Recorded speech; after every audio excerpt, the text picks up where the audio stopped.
ಧರ್ಮಸ್ಥಳದಲ್ಲಿ ಸಾವಿರ ಜನ ಭಕ್ತರು ಬಾಳೆಹಣ್ಣು ತೆಂಗಿನಕಾಯಿಗಳನ್ನ ತಂದು ಪೂಜೆ ಮಾಡಿಸ್ತಾ ಇದ್ರು. ಆ ಬಾಳೆಹಣ್ಣುಗಳನ್ನು ತಿನ್ಕೊಂಡು ಆರಾಮಾಗಿರುವಂಥ ಮಂಗಗಳಿಗೆ ಸ್ವಲ್ಪ ಕೆಟ್ಟ ಬುದ್ಧಿ ಬಂತು. ಬರೇ ಬಾಳೆಹಣ್ಣು ತಿನ್ಕೊಂಡಿದ್ದಿದ್ರೆ ನಡೀತಿತ್ತು ಆ ಮರಕಟ್ಟಗಳಿಗೆ. ಅವುಗಳು ಏನು ಮಾಡಿದ್ವು ಅಂತಂದ್ರೆ, ಭಕ್ತರು ಕೇವಲ ಬಾಳೆಹಣ್ಣು ತರ್ತಿರಲ್ಲ, ದೇವ್ರಿಗೆ ಹೋಗ್ಬೇಕಾದ್ರೆ ಊದುಬತ್ತಿ ತರ್ತಾಯಿದ್ರು, ಅಗರಬತ್ತಿ ತರ್ತಾಯಿದ್ರು. ಆ ಕಿಡಿ ಕಣ್ಣಿತವು. ಆ ಕಿಡಿ ತೊಗೊಂಡು ಏನು ಮಾಡಿದರು ಅಂತಂದರೆ, ಆ ಮಂಗಗಳು ಧರ್ಮಸ್ಥಳಕ್ಕೆ ಬೆಂಕಿ ಹಚ್ಚು ಕೆಲಸ ಮಾಡೋಕ್ಕೆ ಶುರು ಮಾಡಿಬಿಟ್ಟು ಆ ಕಿಡಿ ಬೆಂಕಿ ಆಗ್ಲಿಕ್ಕೆ ಶುರು ಆಯಿತು. ನೋಡ್ತಾ ನೋಡ್ತಾ ಒಂದು ಮಂಗ ಇನ್ನೊಂದು ಮಂಗ ಸೇರಿಕೊಂಡು ಸ್ಲೋಲಿ ನಿಧಾನವಾಗಿ ಏನು ಮಾಡೋಕ್ಕತ್ತು, ಆ ಬೆಂಕಿ ಹಚ್ಚು ಕೆಲಸ ಮಾಡೋಕ್ಕೆ ಶುರು ಮಾಡಿ ಕ್ಷಣದಲ್ಲಿ ಆ ಬೆಂಕಿ ಜೋರಾಗಿ ಆವರಿಸ್ಲಿಕ್ಕೆ ಶುರು ಆಯಿತು. ಅಲ್ಲೇ ಒಂದು ಗಿಳಿ ಇತ್ತು, ಅದು ತನ್ನ ಮಕ್ಕಳ ಗೂಡು ಕಟ್ಟಿತ್ತು. ಅದು ಸುಮ್ಮನೆ ಸ್ವಲ್ಪ ಹೋಗಿತ್ತು ತನ್ನ ಮಕ್ಕಳಿಗೆ ಆಹಾರ ತೆಗೆದುಕೊಂಡು ಬರಬೇಕು ಅಂಥೇಳಿ. ಬರುತ್ತಳವಾಗಿ ಅದೇನು ಗೂಡಿಟ್ಟಿತ್ತಲ್ಲ, ಗೂಡಿನಲ್ಲಿರುವಂಥ ಸಣ್ಣ ಸಣ್ಣ ಗಿಳಿಗಳು ಕೂಡ ಅವು ಸುಟ್ಟು ಕರಗಲಾಗಿದ್ದು. ಅದು ನೋಡಿತು, ಒಂದು 4 ಕಣ್ಣೀರು ಹಣ್ಣಿ ಹಾಕ್ತು. ಆದರೆ ಗಿಳಿ ಏನು ಮಾಡಿತು, ಸುಮ್ಮನೆ ಕುತ್ಕೋಲಿಲ್ಲ. ಅದು ಈ ಕಡೆ ಮಂಗಗಳು ಬೆಂಕಿ ಹಚ್ಚಕ್ಕೆ ಶುರು ಮಾಡಿದ್ದು. ಗಿಳಿ ಏನು ಮಾಡಿತ್ತು ಅಂತಂದ್ರೆ, ದೂರ ಹಾರ್ಕೊಂಡು ಬಂದು ಒಂದು ಚುಂಚ ಬಾಯೊಳಗೆ ಒಂದು ಸ್ವಲ್ಪ ನೀರು ತೆಗೆದುಕೊಂಡು ಬಂದು ಎಲ್ಲೆಲ್ಲಿ ಬೆಂಕಿ ಹತ್ತಲ್ಲ ಅಲ್ಲಿ ಹಾಕಕ್ಕೆ ಶುರು ಮಾಡಿತ್ತು. ದೂರ ಹಾರೋದು, ಒಂದು ಹನಿ ನೀರು ತರೋದು, ಎಲ್ಲಿ ಬೆಂಕಿ ಹತ್ತಿರುತ್ತೆ ಅಲ್ಲಿ ಹಾಕೋದು. ಹಿಂಗೆ ಪೂರ ದಿನ ಎಲ್ಲ ಮಾಡಕ್ಕೆ ಈ ಕಡೆ ಬೆಂಕಿ ಹಚ್ಚಕ್ಕೆ ಶುರು ಮಾಡಿದ್ದು ಮರಕಟ್ಟಗಳು. ಅಲ್ಲೊಬ್ಬ ಸಂತ ಇದನ್ನು ಮಾಡೋದನ್ನು ನೋಡಿ ಆ ಗಿಳಿ ಕರೆದ, ಏ ಗಿಳಿ, ನಿನಗೆ ಬುದ್ಧಿ ಇಲ್ಲವೇನು? ಇಷ್ಟೊಂದು ಕೆಟ್ಟ ಮಂಗಗಳು ಈ ಕೆಟ್ಟ ಬಿಸಿಲೊಳಗೆ ಬೆಂಕಿ ಹಚ್ಚಕ್ಕೆ ಶುರು ಮಾಡಿದಾವ, ನಿಂದು ಒಂದು ಹನಿ ಎಲ್ಲಿ ಆಗ್ತದೆ ಅಂತ ಕೇಳಿದ. ನೀನು ಹಾಕುವ ಒಂದು ಹನಿಯಿಂದ ಹೆಂಗೆ ಆಗ್ತದೆ ಅಂತ ಕೇಳಿದ. ಅದಕ್ಕೆ ಆ ಮಂಗ ಹೇಳಿತು, ಸಂತ್ರೆ ಗೊತ್ತಿರಲಿ, ನಾಳೆ ಬೆಂಕಿ ಹಚ್ಚಿದವರು ಸಾಯ್ತಾರ, ನಾನು ಸಾಯ್ತೇನೆ. ನಾಳೆ ನಾವು ಮೇಲೆ ಹೋಗ್ತೀವಿ, ಯಮಲೋಕ ಹತ್ರ ಹೋಗ್ತೀವಿ. ಅವನ ಹತ್ರ 2 ಬುಕ್ ಇರ್ತಾವೆ. ಒಂದು ಬುಕ್ನಲ್ಲಿ ಬೆಂಕಿ ಹಚ್ಚಿದವ್ರ ಲಿಸ್ಟ್ ಇರ್ತದೆ, ಇನ್ನೊಂದು ಬುಕ್ನಲ್ಲಿ ಬೆಂಕಿ ಆರಿಸೋರ್ ಲಿಸ್ಟ್ನಲ್ಲಿ ಇರ್ತದೆ. ನಾನು ಬೆಂಕಿ ಆರಿಸೋರ್ ಲಿಸ್ಟ್ನಲ್ಲಿ ಇರ್ತೀನಿ, ಅದಕ್ಕಾಗಿ ಇದನ್ನು ಮಾಡಕತ್ತೇನೆ ಅಂತ ಹೇಳಿತು. ನೆನಪಿರಲಿ ಸಂತ್ರೆ, ನಿಮ್ಮಂಥ ಸಂತರು ಸುಮ್ಮ ಕೂತ್ಕೊಂಡಿರೋದ್ರಿಂದ ಬೆಂಕಿ ಹಚ್ಚಾಗ್ತದೆ, ನನ್ನ ಜೊತೆಗೆ ನೀವು ಬರ್ರಿ ಅಂತ ಹೇಳಿತ್ತು. ಇವತ್ತು ಈ ಗಿಳಿ ಬಂದಕ್ಕೆ ಈ ಸಂತರು ಬಂದಾರ. ಈ ನಾಡಿನಲ್ಲಿರುವಂಥ ಕೇವಲ ಒಬ್ಬ ಸ್ವಾಮಿಗಳು, ವಸಂತ ಬಂದಾಗಿದೆ, ಕಾಗೆಗಳ ಕರ್ಕಶ ಖತಮ್ ಆಗ್ತಾ ಇದೆ, ಕೋಗಿಲೆಗಳು ಇಂಪಾದ ನಾದವನ್ನು, ಗಿಳಿಗಳ ಇಂಪಾದ ನಾದವನ್ನು ಕೇಳುವ ಸಮಯ ಬಂದಿದೆ. ಈ ನಾಡಿನಲ್ಲಿರುವಂತಹ ಮಠಾಧೀಶರು, ಪೀಠಾಧೀಶರು, ಸ್ವಲ್ಪ ನಿಮಗೆ ನೆನಪಿರಲಿ, ಇವತ್ತು ಧರ್ಮಸ್ಥಳ ಹೆಗಡೆಯವರೆಗೆ ಬಂದಿದೆ. ಆ ಧರ್ಮಸ್ಥಳಕ್ಕೂ ನಮಗೇನು ಅಂತ ಸಂಬಂಧ ಅಂತ ತಿಳ್ಕೊಳ್ಳಿಕ್ಕೆ ಹೋಗ್ಬೇಡಿ. ಪಕ್ಕದ ಮನೆಗೆ ಬೆಂಕಿ ಹತ್ತಿದಾಗ ನೀವು ಖುಷಿಯಾಗಿರ್ಲಿಕ್ಕೆ ಹೋಗ್ಬೇಡಿ, ಆ ಬೆಂಕಿ ನಾಳೆ ನಿಮ್ಮ ಮನೆಗೆ ಆವರಿಸ್ಕೊಳ್ತದೆ.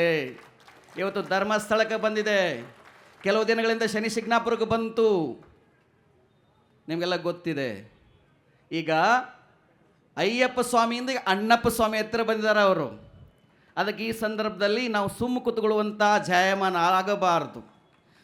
ಶತಮಾನಗಳಿಂದ 200 ವರ್ಷಗಳ ಹಿಂದೆ ಬ್ರಿಟಿಷರು ಭಾರತಕ್ಕೆ ಬಂದ್ರಲ್ಲ, ಈ ದೇಶದಲ್ಲಿ ಸಾವಿರ ಜನ ಚಕ್ರವರ್ತಿಗಳಿದ್ದರು, ರಾಜರಿದ್ದರು.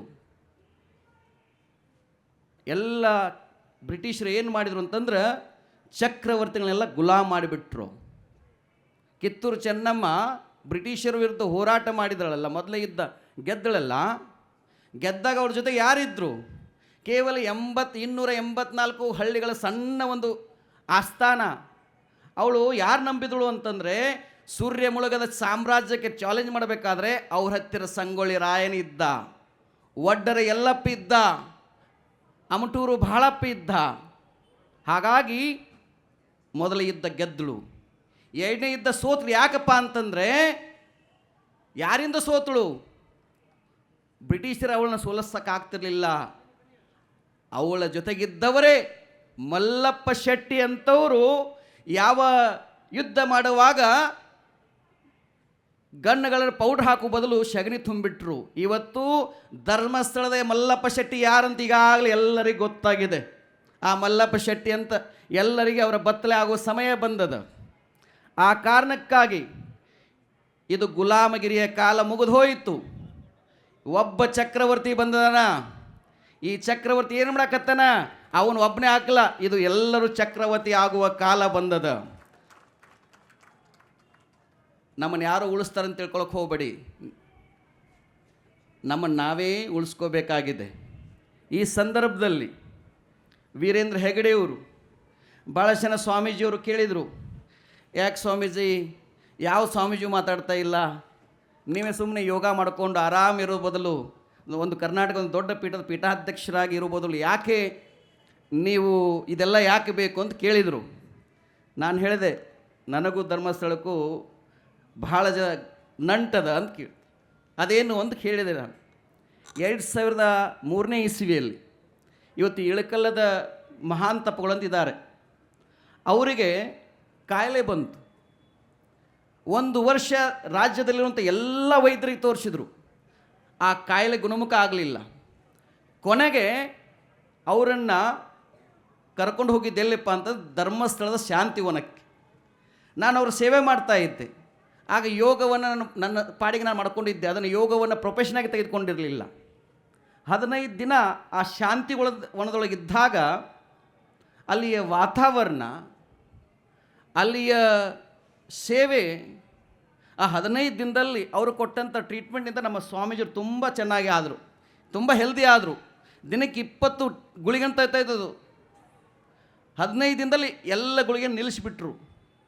ಕೊನೆಗೆ ಧರ್ಮಸ್ಥಳದ ಹೆಗಡೆಯವರನ್ನು ನಾವು ಮತ್ತು ಇವತ್ತು ಆ ಸ್ವಾಮೀಜಿಯವರು ಇದ್ದಾರೆ, ಅವರು ಭೇಟಿಯಾಗಲಿಕ್ಕೆ ಹೋದೀವಿ.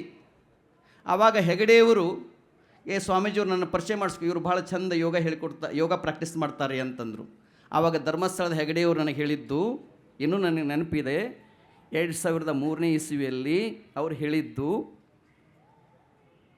ವಚನಾನಂದ ಸ್ವಾಮಿಗಳೇ, ನಿಮ್ಮ ಪಾಡಿಗೆ ಯೋಗ ಮಾಡೋದು ದೊಡ್ಡದಲ್ಲ, ನೀವು ಯೋಗ ಶಿಕ್ಷಕರಾಗಬೇಕು, ಯೋಗವನ್ನು ಕಲಿಬೇಕು, ಅದಕ್ಕಾಗಿ ನೀವು ಋಷಿಕೇಶ್ಗೆ ಹೋಗಿ ಅಂತ ಹೇಳಿದವರೇ ವೀರೇಂದ್ರ ಹೆಗಡೆಯವರು. ಇವತ್ತು ನಾನು ಏನಾದರೂ ಇಲ್ಲಿ ಬಂದುಕೊಂಡು ಯೋಗವನ್ನು ಹೇಳಿಕೊಟ್ರೆ, ಶ್ವಾಸ ಗುರುವಿಗೆ ಶ್ವಾಸ ತುಂಬಿದ್ದವರು ಅಂತಂದ್ರೆ ವೀರೇಂದ್ರ ಹೆಗಡೆ ಅವರು. ಆ ಯೋಗದಕ್ಕೆ ನಮ್ಮ ಪೀಠ ಬಂದಿದೆ. ಆ ಯೋಗನೇ ಇಲ್ಲ ಅಂತಂದರೆ ಉಳಿದೆಲ್ಲ ತೊಗೊಂಡು ಏನು ಮಾಡೋದು ರೀ? ಆ ಕಾರಣಕ್ಕಾಗಿ ಇದು ಗಿಳಿಯಾರವರು ಹೇಳಿದ್ರಲ್ಲ, ವಸಂತ ಗಿಳಿಯಾರವರು, ಈಗಾಗಲೇ 3 ದಿನಗಳ ಹಿಂದೆ ಈ ದೇಶದ ಗೃಹ ಸಚಿವರಿಗೆ ನಾವು ಪತ್ರವನ್ನು ಬರೆದಿದ್ದೇವೆ. ಇದರ ಷಡ್ಯಂತ್ರ ಬಯಲಾಗಬೇಕು. ಗಿಳಿಯವರು ಹೇಳಿದಾಗ ಇದು NIA ತನಿಖೆ ಆಗಬೇಕು. ನಾಳೆ ಸದ್ಗುರುಗಾಗಿ ಆಗ್ತಾ ಇದೆ. ಕೆಲವು ದಿನಗಳಿಂದ ನಾನು ಅಮೇರಿಕಕ್ಕೆ ಹೋಗಿದ್ದೆ. ಕಳೆದ 10-15 ವರ್ಷಗಳಲ್ಲಿ ಅಮೇರಿಕಾ ದೇಶದಲ್ಲಿ ಕಡಿಮೆದು 1,000 ದೇವಸ್ಥಾನಗಳು ಎದ್ದು ನಿಂತುಕೊಂಡಿದ್ದಾವೆ. ಚರ್ಚ್ಗಳು ಮಾರಾಟ ಆಗಿ ಚರ್ಚ್ ಸ್ಥಳಗಳಲ್ಲಿ ದೇವಸ್ಥಾನ ನಿರ್ಮಾಣ ಆಗ್ತಾ ಇದ್ದೇವೆ. ಇಡೀ ಜಗತ್ತು 196 ದೇಶಗಳು, ಈ ದೇಶದ ಪ್ರಧಾನಮಂತ್ರಿ ನರೇಂದ್ರ ಮೋದಿಜಿಯವರು ಪ್ರಧಾನಮಂತ್ರಿ ಆದ ಮೇಲೆ 196 ದೇಶಗಳು ಸೂರ್ಯನೆಡೆಗೆ ಮುಖ ಮಾಡಿ ಯೋಗವನ್ನು ಆಚರಣೆ ಮಾಡ್ತಾ ಇದ್ದಾವೆ. ಅಂತಹ ನರೇಂದ್ರ ಮೋದಿಜಿಯವರು ನೋಡಿದ ಮೇಲೆ ಇವತ್ತು ಭಾರತ ವಿಶ್ವಗುರು ಆಗುವಂಥ ಕಾಲ ಬಂದಿದೆ. ವಿದೇಶಿ ಕೆಲವು ಮಾಧ್ಯಮಗಳು, ಕೆಲವು ವ್ಯಕ್ತಿಗಳು ಭಾರತದ ಧರ್ಮಕ್ಕೆ ಕಳಂಕವನ್ನು ತರುವಂತಹ ಕಾರ್ಯವನ್ನು ಮಾಡ್ತಾ ಇದ್ದಾರೆ. ಅವರ ಉದ್ದೇಶ ಏನು? ಅವರು ಸಣ್ಣ ಪುಟ್ಟ ವ್ಯಕ್ತಿಗಳನ್ನ ಟಚ್ ಮಾಡ್ತಾ ಇಲ್ಲ. ಅವರು ಭವ್ಯವಾಗಿ ದಿವ್ಯವಾಗಿ ಬೆಳೆದಿರುವಂತಹ ಧರ್ಮಸ್ಥಳ ಅಂತ ಆಲದ ಮರಗಳನ್ನು ಕಟ್ ಮಾಡಿದ ಸಣ್ಣ ಪುಟ್ಟ ಗಿಡಗಳನ್ನು ಆಮೇಲೆ ನೋಡ್ಕೋಬೋದು ಅಂತ ತಿಳ್ಕೊಂಡಿದ್ದಾರೆ ಅವರು. ಅದಕ್ಕೆ ನಾವು ಹೇಳೋದು, ನೀವೆಲ್ಲರೂ ಪ್ರತಿಯೊಬ್ಬರೂ ಜಾಗೃತ ಆಗಬೇಕು. ಇದು ಪಕ್ಷಾತೀತ. ನಮ್ಮದು ಯಾವ ಪಕ್ಷ ಅಂತ ಕೇಳಬಹುದು. ನಮ್ಮದು ಭಕ್ತಿ ಪಕ್ಷ, ನಮ್ಮದು ಧರ್ಮ ಪಕ್ಷ. ನಾವು ಯಾವುದೇ ಪಕ್ಷದ ಮೆಂಬರ್ಗಳಲ್ಲ, ನಮಗೆಲ್ಲರೂ ಅಷ್ಟೇ. ನನಗೆ ದೇಶ ಮುಖ್ಯ, ಧರ್ಮ ಮುಖ್ಯ. ನಾವು ರಾಷ್ಟ್ರ ಧರ್ಮವನ್ನು ಪಾಲನೆ ಮಾಡಬೇಕು. ಆಮೇಲೆ ನಮ್ಮ ಮಠ ಪೀಠಗಳು ಇದ್ದೇ ಇರ್ತವೆ. ದೇಶ ಇದ್ದರೆ, ರಾಷ್ಟ್ರ ಇದ್ದರೆ ಮಠ ಪೀಠ ದೇವಸ್ಥಾನಗಳು. ಆ ಹಿನ್ನೆಲೆಯಲ್ಲಿ ಇವತ್ತು ಹೆಗಡೆಯವರಿಗೆ ಎಷ್ಟೊಂದು ಕೀಳು ಭಾಷೆಯಲ್ಲಿ ಮಾತನಾಡಿದರು. ಎಂಥ ದೊಡ್ಡ ವ್ಯಕ್ತಿತ್ವ ಗೊತ್ತವರು. ನಿಮಗೆ ಗೊತ್ತಿರಲಿ, ನಿಮಗೆಲ್ಲ ಗೊತ್ತು, ಹದ್ದು ಗೊತ್ತು. ಹದ್ದು ಅತ್ಯಂತ ಕಾಟ ಕೊಡುವಲ್ಲಂಥ ಒಂದು ಪಕ್ಷಿ ಅಂತಂದ್ರೆ ಹದ್ದಿಗೆ ಕಾಗೆ. 4-6 ಕಾಗೆಗಳು ಏನು ಮಾಡ್ತಾವ ಅಂತಂದರೆ ಒಂದೇ ಸಮನೆ ಹದ್ದಿನ ಬೆನ್ನ ಮೇಲೆ ಏರ್ತಾವೆ. ಹೆಂಗೆ ಶನಿ ಹೆಗಲಿ ಇರೋದಂತಾರಲ್ಲ, ಹಂಗೆ ಬೆನ್ನಿನ ಮೇಲೆ ಕುತ್ಕೊಂಡು ಅವು ಪಕ್ಕ ಕೀಳೋದು ಚುಚ್ಚೋದು ಮಾಡೋಕ್ಕೆ ಶುರು ಮಾಡ್ತಾವೆ. ಅವಾಗ ಹದ್ದು ಏನು ಮಾಡ್ತದೆ ಗೊತ್ತಾ, ಆ ಕಾಗೆಗಳು ಕೀಳುವಂಥ ಕೆಲಸಕ್ಕೆ, ಆ ಕೊಡುವ ಕಾಟಕ್ಕೆ ತಲೆ ಕೆಡಿಸೋದಿಲ್ಲ. ಸುಮ್ಮನೆ ಏನು ಮಾಡ್ತದೆ ಅಂತಂದರೆ ಆ ಹದ್ದು ನಿಧಾನವಾಗಿ ಮೇಲೆ ಹಾರ್ಲಿಕ್ಕೆ ಶುರು ಮಾಡ್ತದೆ. ಸ್ಲೋಲಿ ಮೇಲೆ ಹಾರಕ್ಕೆ ಶುರು ಮಾಡ್ತದೆ. ಎಷ್ಟು ಹಾರ್ತದೆ ಅಂತಂದ್ರೆ ಆಕ್ಸಿಜನ್ ಕಡಿಮೆ ಆಗಬೇಕು ಅಷ್ಟು ಮೇಲೆ ಹಾರ್ತದೆ. ಆಕ್ಸಿಜನ್ ಕೊರತೆ ಆದ್ಮೇಲೆ ಒಂದಕ್ಕೆ ಒಂದು ಕಾಯಿಗಳು ಕೆಳಗೆ ಬೀಳಕ್ಕೆ ಶುರು ಮಾಡ್ತಾವೆ. ಈ 3-4 ಕಾಯಿಗಳು ಬಿದ್ದಿದ್ದಾವೆ ಈಗ. ಅಂತಹ ಧರ್ಮಕ್ಷೇತ್ರಗಳು ಹದ್ದಾಗಿ ಇವು ಎಷ್ಟೇ ಟೀಕೆಗಳು ಬರಲಿ, ಎಷ್ಟೇ ನೋವುಗಳು ಬರಲಿ, ಹೆಗಡೆಯವರು ಧರ್ಮ ಕಾರ್ಯವನ್ನು, ಸಾಮಾಜಿಕ ಕಾರ್ಯವನ್ನು, ಅವರಿರುವಂತಹ ಬದ್ಧತೆ, ನಾಡಿನ 1000 ಮಠಾಧೀಶ 1008 ಮಠಾಧೀಶ ಒಂದು ಕಡೆ ತೆಗೆದುಕೊಂಡು ಬನ್ನಿ, ಅಖೇಲ ಧರ್ಮಸ್ಥಳ ಹೆಗಡೆ ಒಬ್ಬರು. ನಾನು ಕಳೆದ 1 ತಿಂಗಳಿಂದ ಇಡೀ ಕರ್ನಾಟಕದಲ್ಲಿ 18 ಜಿಲ್ಲೆಗೆ ಪ್ರವಾಸ ಮಾಡಿದ್ದೇನೆ. ಹರಶ್ರಾವಣದಲ್ಲಿ ಯಾವುದೇ ಊರಿಗೆ ಹೋದರೆ ಅಲ್ಲಿ ಸಾವಿರಾರು ಜನ ಹೆಣ್ಣು ಮಕ್ಕಳಿಗೆ ಉದ್ಯೋಗವನ್ನು ಕೊಡ್ತಾ ಇದ್ದಾರೆ. ಯಾವುದೇ ಒಂದು ಊರಲ್ಲಿ ಒಂದು ದೇವಸ್ಥಾನ ನಾಶ ಆಗ್ತಾ ಇದ್ದರೆ, ಅಳಿವಿನ ಅಂಚಿನಲ್ಲಿದ್ದರೆ ಅಂತಹ ದೇವಸ್ಥಾನಗಳನ್ನು ಪುನರುತ್ಥಾನ ಮಾಡಿರುವಂತಹ ವೀರೇಂದ್ರ ಹೆಗಡೆಯವರು. ಕೆರೆಗಳು, ನಮ್ಮ ರೈತರ ಕೆರೆಗಳು ಮಳೆ ಬರದೇ ಇದ್ದಾಗ ಕೆರೆಗಳು ಅಭಿವೃದ್ಧಿ ಆಗಬೇಕು ಅಂತೂ ಸಾವಿರಾರು ಕೆರೆಗಳನ್ನು ಕಟ್ಟಿದಂತಹ ಮಹಾತ್ಮ, ಅವನಿಗೆ ಆಕಾಶಕ್ಕೆ ಉಯ್ಯಕ್ಕೆ ಹೋಗಿದ್ರಿ, ಆ ಆಕಾಶಕ್ಕೆ ನೀವು ಉಯ್ಯಕ್ಕೆ ಹೋದ್ರೆ ಅದು ಆ ಉಗುಳು ನಿಮ್ಮ ಮ್ಯಾಗೆ ಬೀಳ್ತದೆ ಅಂತ ಗೊತ್ತಿರಲಿಲ್ಲ. ಇದು ವಿಜಯೋತ್ಸವದ ಕಾಲ. ಇದು ಆ ಮೂಲಕವಾಗಿ ಇವತ್ತು ಬಹಳಷ್ಟು ಜನ ಯೂಟ್ಯೂಬರ್ ಬಂದಿದ್ದಾರೆ. ಒಂದು 3-4 ಜನ ಯೂಟ್ಯೂಬರು ಅವರು ಧರ್ಮಕ್ಷೇತ್ರದ ಬಗ್ಗೆ ಅಪಪ್ರಚಾರ ಮಾಡೋಕ್ಕೆ ಶುರು ಮಾಡಿದರು. ನಾನು ಹೇಳ್ತೀನಿ, ನಾ ಇಲ್ಲಿ ನೆರೆದಿರುವಂಥ ಎಲ್ಲ ಯುವಕರು ಹೇಳ್ತೀನಿ, ನಿಮ್ಮ ಹತ್ರ ಸೋಷಿಯಲ್ ಮೀಡಿಯಾಗಳಿದ್ದಾವೆ, ನೀವೆಲ್ಲ ಕೂಡ ಜಾಣತಾಳದಲ್ಲಿ ಇದ್ದೀರಾ, ನಿಮ್ಮ ಹತ್ರ ಯೂಟ್ಯೂಬ್ ಇದೆ. ನೀವು ಕೂಡ ಅಧರ್ಮದ ಕಾರ್ಯ ಹೆಚ್ಚಾದಾಗ ಧರ್ಮದ ಕಾರ್ಯಗಳು ಹೆಚ್ಚಾಗಬೇಕು. ಇನ್ನು ಪ್ರತಿಯೊಬ್ಬರೂ ಯೂಟ್ಯೂಬ್ನಲ್ಲಿ ಧರ್ಮಸ್ಥಳದ ಕಾರ್ಯವನ್ನು ಹೇಳಬೇಕು, ಯಾವ ನಾಡಿನ ಮಠಗಳ ಕಾರ್ಯವನ್ನು ಹೇಳಬೇಕಾಗಬೇಕು.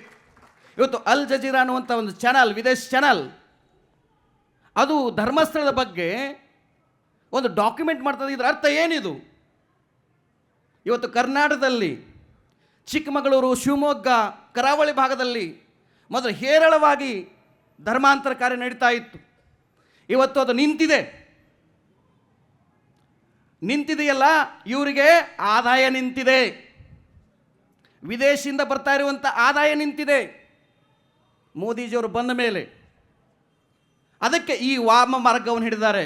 ಈ ವಾಮಪಂಥಿಗಳನ್ನು ಹೆಡೆಮುರಿ ಕಟ್ಟುವಂಥ ಸಮಯ ಬಂದಿದೆ. ನಾವು ಬಂಧುಗಳೇ, ಆ ಕಾರಣಕ್ಕಾಗಿ ನಾವೆಲ್ಲ ಒಂದಾಗಬೇಕು. ಹಳೆ ಮತದ ಕೊಳೆಯೆಲ್ಲ ಕೊಚ್ಚಿ ಹೋಗಲಿ, ಹೊಸ ಮತದ ಹೊಳೆಯಲ್ಲಿ ಅಂತ ಹೇಳ್ತಾರೆ. ಬರಲಿ ವಿಜ್ಞಾನ ಸದ್ಬುದ್ಧಿ ಅಂತ ಹೇಳ್ತಾರೆ ರಾಷ್ಟ್ರಕವಿ ಕುವೆಂಪು ಅವರು. ಆ ನಿಟ್ಟಿನಲ್ಲಿ ಇವತ್ತು ಧರ್ಮಕ್ಷೇತ್ರದ ಈ ಧರ್ಮ ರಕ್ಷಣಾ ವೇದಿಕೆ ಮೂಲಕ ನಾವು ಹೇಳೋದು, ಕೇವಲ ವಚನಾನಂದ ಸ್ವಾಮೀಜಿಯವರು ನಮಗೇನು ಸ್ವಾರ್ಥ ಇಲ್ಲ ರೀ ಇದರಲ್ಲಿ. ಯಾಕಂತಂದರೆ ನನಗೆ ಮಠ ಮುಖ್ಯ ಅಲ್ಲ, ನನಗೆ ಪೀಠ ಮುಖ್ಯ ಅಲ್ಲ, ನನಗೆ ಧರ್ಮ ಮುಖ್ಯ, ಈ ರಾಷ್ಟ್ರ ಮುಖ್ಯ. ನಮ್ಮನ್ನು ಯಾರು ಏನು ಕಿತ್ಕೊಳ್ಳೋಕ್ಕಾಗಲ್ಲ, ಎಲ್ಲವನ್ನು ಕಿತ್ಕೋಬಹುದು. ಸನ್ಯಾಸವನ್ನು ಯಾವನೂ ಕಿತ್ಕೊಳ್ಳೋಕ್ಕಾಗಲ್ಲ. ಆ ಸನ್ಯಾಸ ನಾವುಗಳು. ಇದು ರೋಷದ ಮಾತಲ್ಲ, ಇದು ಆವೇಶದ ಮಾತಲ್ಲ, ಇದು ಧರ್ಮದ ಮಾತು. ಆ ನಿಟ್ಟಿನಲ್ಲಿ ಪ್ರತಿಯೊಬ್ಬರೂ ನಮ್ಮ ಪುನೀತನಂಗ ಆಗಬೇಕು. ಆ ಕೀರ್ತಿ ಇದಲ್ಲ, ಕೀರ್ತಿ ಅವನು ಕಿರಿಕೀರ್ತಿ ಅಂತ ತಿಳ್ಕೊಂಡ್ರೆ ಇವತ್ತಿನಿಂದ ಅವನು ಧರ್ಮ ಕೀರ್ತಿ. ಇಂಥ ಯುವಕರು ಬೇಕು. ಅದಕ್ಕೆ ಸಾವಿರ ಜನ ಯುವ ಪಡೆ ಬರಬೇಕು. ಹೆಂಗೆ ಶಿವಾಜಿ ಹಿಂದೆ ಇತ್ತು.